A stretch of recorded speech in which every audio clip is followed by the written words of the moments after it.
Hello विद्यार्थी मित्रों, मेरे यूट्यूब चैनल निराला हिंदी क्लासेस में आपका स्वागत है। आज हम बात करेंगे काव्य रूपों के बारे में।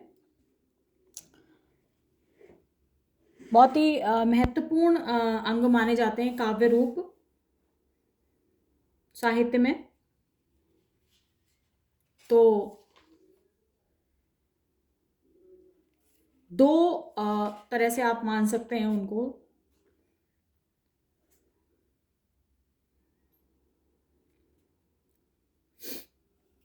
एक दृश्य काव्य और दूसरा श्रव्य काव्य। दृश्य काव्य के अंतर्गत वे रचनाएं रखी जाती हैं या उनको आप दृश्य काव्य मान सकते हैं जिनको आंखों से देखा जा सके मंचित होते हुए, उनको आप दृश्य काव्य के अंतर्गत रख सकते हैं। और श्रव्य काव्य जो है वो काव्य रूप है जिसको कानों से सुना जा सकता है, पढ़ा जा सकता है, लेकिन अभिनय से मुक्त होता है। जबकि दृश्य काव्य में आपको अभिनय जो है होता हुआ देखने को मिलेगा। दृश्य काव्य के अंतर्गत नाटक है, रूपक है, प्रहसन है, ये सब जो चीज़ें हैं वो इसमें सम्मिलित की जाती हैं। उसके बाद दूसरा जो भेद है श्रव्य काव्य, उसको दो भागों में विभाजित किया जाता है। पहला प्रबंध काव्य है और दूसरा मुक्तक काव्य है। तो जो प्रबंध काव्य है उसमें अपने खुद की जो विशेषताएं वो होती हैं, जैसे कि श्रृंखलाबद्धता होती है, क्रमबद्धता होती है, कथानक क्रमबद्ध रूप से आगे बढ़ता है, पूर्वापर संबंध होते हैं, जिससे कथानक जो है आद्योपांत अटूट रूप से आगे की तरफ बढ़ता रहता है।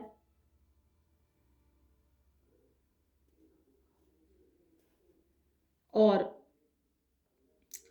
एक दूसरे छंद के परस्पर संबंध होता है एक दूसरे छंद में आपस में। इसके विपरीत जो मुक्तक काव्य होता है उसमें श्रृंखलाबद्धता क्रमबद्धता नहीं होती, उससे मुक्त होता है वो। और ना ही उसमें पूर्वापर संबंध देखने के लिए मिलते हैं, ना ही एक छंद का दूसरे छंद के साथ कोई संबंध होता है। हर छंद अपने आप में कैसा होता है, स्वतंत्र होता है। तो ये है मुक्तक काव्य। उसके बाद प्रबंध काव्य के पुनः दो भेद किए जाते हैं। एक को कहते हैं महाकाव्य और दूसरे को कहा जाता है खंड काव्य। जो समीक्षक हैं वो ऐसा मानते हैं कि महाकाव्य जो है वो सर्वाधिक विराट और उदात्त जो रचना है वो होती है। आंग्ल भाषा में इसे ओपिक के नाम से भी जाना जाता है। आचार्य जो हैं उन्होंने कुछ लक्षण बताए हैं महाकाव्य के।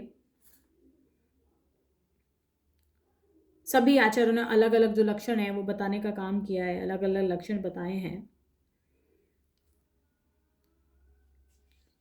भरत मुनि ने नाट्य शास्त्रम नामक जो ग्रंथ है उसमें महाकाव्य के 14 लक्षण बताए हैं। इसके अलावा अन्य जो आचार्य हैं उनने भी अलग अलग लक्षण बताए हैं। तो सबसे जो पहला लक्षण है वो ये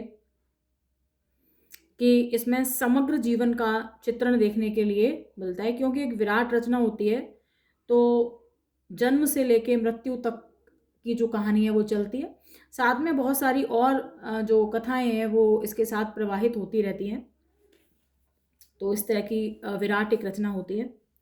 साथ में दूसरी यदि लक्षण की बात करें तो इसमें श्रृंखलाबद्धता, क्रमबद्धता ये दोनों चीज़ें होती हैं और क्रमबद्ध रूप से जो है कथानक आगे की तरफ बढ़ता रहता है। सर्गबद्धता देखने के लिए मिलती है। अगला लक्षण, कम से कम 7 सर्ग होने चाहिए और अधिकतम की कोई संख्या जो है निर्धारित नहीं है, निश्चित नहीं है। सर्ग के स्थान पर कोई भी पर्यायवाची शब्द जो है उसका प्रयोग भी किया जा सकता है, जैसे कि आप कांड कह लें, उल्लास कह लें, विषय कह लें, समय कह लें, इन शब्दों का भी प्रयोग कर सकते हैं। यदि अगले लक्षण की बात करी जाए तो नायक और नायिका दोनों जो है इसमें होते हैं। जो नायक है वो प्रधान पुरुष पात्र है। यदि देखें तो जैसे नक्षत्रों के बीच चंद्रमा होता है वैसी स्थिति महाकाव्य में कथानक में नायक की होती है। धीर वीर, धीर ललित, धीर प्रशांत, धीरोदात्त, इनमें से किसी भी एक श्रेणी का नायक जो है वो होना चाहिए, लेकिन सर्वश्रेष्ठ नायक धीरोदात्त नायक जो है वो कहलाता है।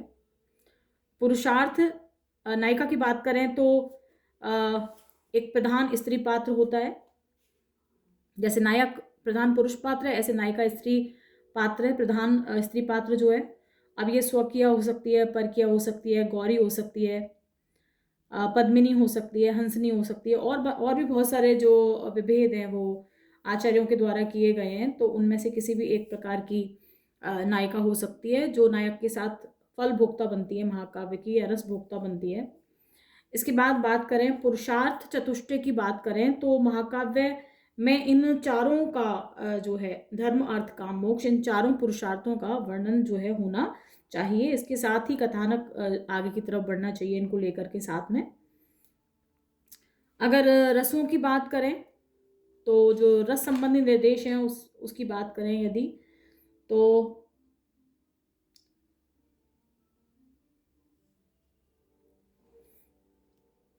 सभी जो रस हैं, महत्वपूर्ण जो सभी रस हैं, वो सभी रस इसमें होने चाहिए।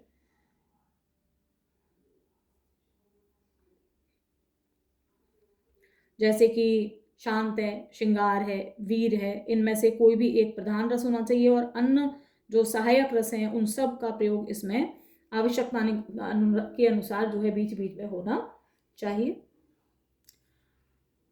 फिर उसके बाद बात करते हैं यदि अन्य जो प्रवृत्तियां हैं उनकी बात करते हैं, तो प्रमुख घटनाएं जो हैं जीवन की वो सब इसमें होनी चाहिए। प्रमुख घटनाओं से मतलब है जन्म से लेकर मृत्यु, जीवन मरण, है ना, शांति, मैत्री, युद्ध, तो जीवन के व्यापक क्षेत्रों का जो वर्णन है वो सब इसमें होना चाहिए, सबका उल्लेख इसमें होना चाहिए। मंगलाचरण या ईश वंदना जो है उसकी व्यवस्था होनी चाहिए, महत्वपूर्ण लक्षण माना है आचार्यों ने। प्रातःकाल से इसका प्रारंभ माना जाता है। प्राचीन जितने भी आपको महाकाव्य मिलेंगे उन सब में यही विशेषता देखने को मिलेगी, लेकिन नवीन जो महाकाव्य हैं उसमें इस लक्षण को स्वीकार नहीं किया गया है, लेकिन इसके बाद भी वो महाकाव्य की श्रेणी में आते हैं। प्रातःकाल से प्रारंभ जो है वो होना चाहिए। सत और असत जो वंदना है वो भी इसमें देखने को मिल जाती है। कथानक कैसा होना चाहिए? उदात्त होना चाहिए, और 3 प्रकार के होते हैं कथानक, प्रख्यात होता है, उत्पाद्य होता है और मिश्रित होता है। इन तीनों में से किसी भी एक श्रेणी का होना चाहिए कथानक, लेकिन औदात्य उसमें अवश्य होना चाहिए। ये महान कथा होनी चाहिए और महान उद्देश्य उसका होना चाहिए, ये बहुत आवश्यक है। तुच्छ विषय नहीं होना चाहिए इसका कथानक का। उसके बाद यदि शैली की बात करें तो शैली भी कैसी होनी चाहिए? उदात्त होनी चाहिए। निम्न स्तरीय या तुच्छ शैली जो है वो महाकाव्य के लिए यथोचित नहीं मानी गई है, तो वो नहीं होनी चाहिए। और उद्देश्य भी कैसा होना चाहिए? महाकाव्य का महान होना चाहिए। आकार तो आप जानते हैं, क्योंकि बहुत सारी एक मूल कथा है और उसके साथ बहुत सारी कथाएं साथ में चलेंगी, तो इस तरह की जो प्रवृत्ति है वो देखने को मिलती है। बहुत सारे आचार्य हैं जिन्होंने महाकाव्य लिखे हैं। महाभारत है, रामायण है, रघुवंशम है, कुमार संभवम है, पद्मावत है, साकेत है, सब महाकाव्य की कसौटी पर खरे उतरते हैं।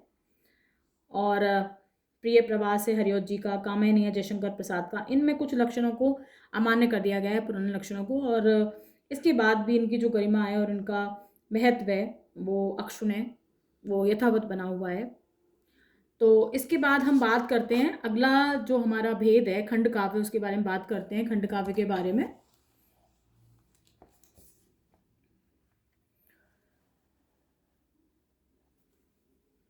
तो लक्षणों में देखें, खंड काव्य का जो सबसे पहला लक्षण होता है वो यही है कि इसमें जीवन के किसी एक ही खंड का चित्रण देखने के लिए मिलता है। समग्र चित्रण नहीं होता जीवन का, किसी एक ही खंड का चित्रण मूल रूप से देखने को मिल जाता है।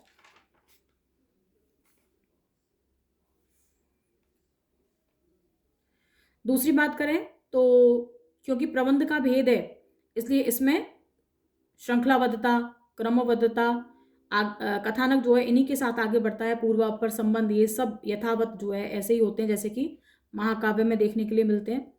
इसमें भी सर्गबद्धता देखने को मिलती है, लेकिन 2 सर्ग होने चाहिए और अधिकतम सर्गों की संख्या जो है निर्धारित नहीं है। इसमें भी नायक प्रधान पात्र पुरुष पात्र और नायिका प्रधान स्त्री पात्र, इन दोनों का होना आवश्यक है। जैसा कि हमने महाकाव्य में विचार किया था, तो उसी तरह से इसमें नायक और नायिका होने चाहिए। यदि पुरुषार्थ चतुष्ट की बात करें तो धर्म, अर्थ, काम, मोक्ष, इन चारों में से किसी एक का होना आवश्यक है। आकार जो है इसका वो विराटी होता है। रसावयव की बात करें तो रस इसमें होना चाहिए, कोई एक प्रधान रस, जैसा कि महाकाव्य में बताया था वैसा एक प्रधान रस होना चाहिए, और कुछ जो है कथा के अनुसार सहायक रस हैं वो होने चाहिए। इसकी जो भाषा है वो तुच्छ नहीं होनी चाहिए, काव्यात्मक भाषा होनी चाहिए। आकार मैंने आपको बता दिया, क्योंकि कथानक छोटा होगा तो आकार भी कैसा होगा, लघु होगा। एक देशीयता होनी चाहिए। आचार्य विश्वनाथ प्रसाद मिश्र जो है उन्होंने इस बात को स्पष्ट किया है कि एक देशीयता का होना बहुत आवश्यक है। इसका मतलब यह है कि किसी एक समय में सीमित भूभाग जो है उसी का चित्रण इसमें देखने को मिलना चाहिए, उससे अधिक का नहीं। इसके अलावा सत असत वंदना यहाँ पर भी देखने को मिलती है। मंगलाचरण जो है वो यहाँ पर भी देखने के लिए मिलता है। तो ये सभी विशेषताएं इनमें देखने को मिलती हैं। तो बहुत सारे जो खंड काव्य है वो भी लिखे गए हैं। तो ऐसा मान सकते हैं आप कि ये दोनों भेद हैं किसके, प्रबंध काव्य के। अब इन सब के बाद बात रह जाती है मुक्तक की। तो देख रहे हैं आप, ये मुक्तक काव्य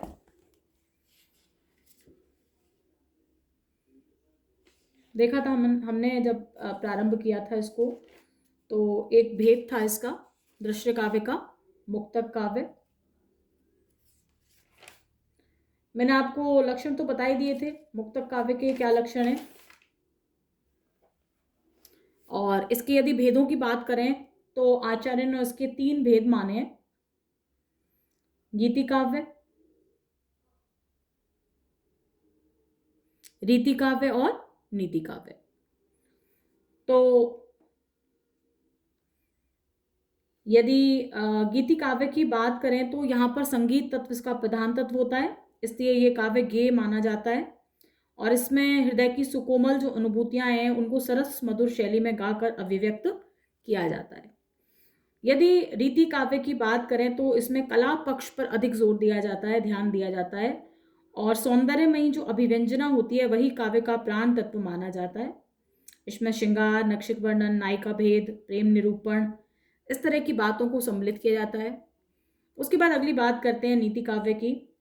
तो यदि नीति काव्य की बात करें तो इसका मतलब है उपदेश से चिंतन मनन करके अपने जीवन के अनुभवों को बताना, वही नीति काव्य के अंतर्गत आता है। इस तरह से आज हमने जो बात करा वो काव्य रूपों के बारे में बात करी, और वैसे काव्य के 2 रूप हमने पहले भी अभी देखे हैं। थोड़ी देर पहले एक और मैंने वीडियो जो डाला है उसमें बताया है गद्य और पद्य ये 2 रूप में देखने को मिलते हैं। तो बहुत सारे समीक्षक गद्य और पद्य के हिसाब से उसका विभाजन करते हैं, और बहुत सारे जो है जो पूरा इसका विभाजन है वो करते हैं। तो मैंने आपको दोनों ही चीज़ें आपको बता दी हैं। आशा है ये वीडियो आपके लिए उपयोगी रहेगा और आपको पसंद आएगा। यदि पसंद आता है तो प्लीज़ लाइक शेयर सब्सक्राइब ज़रूर करें, और ये भी MA प्रीवियस के लिए भी काम में आएगा, और आप जो भी प्रतियोगी परीक्षाएं दे रहे हैं वहाँ पर भी कहीं काम आ सकता है। और इसके अलावा आप हिंदी से जुड़े हुए कहीं पर भी पढ़ाई कर रहे हैं तो उसमें भी काम आएगा। आशा है आपको वीडियो पसंद आएगा। धन्यवाद।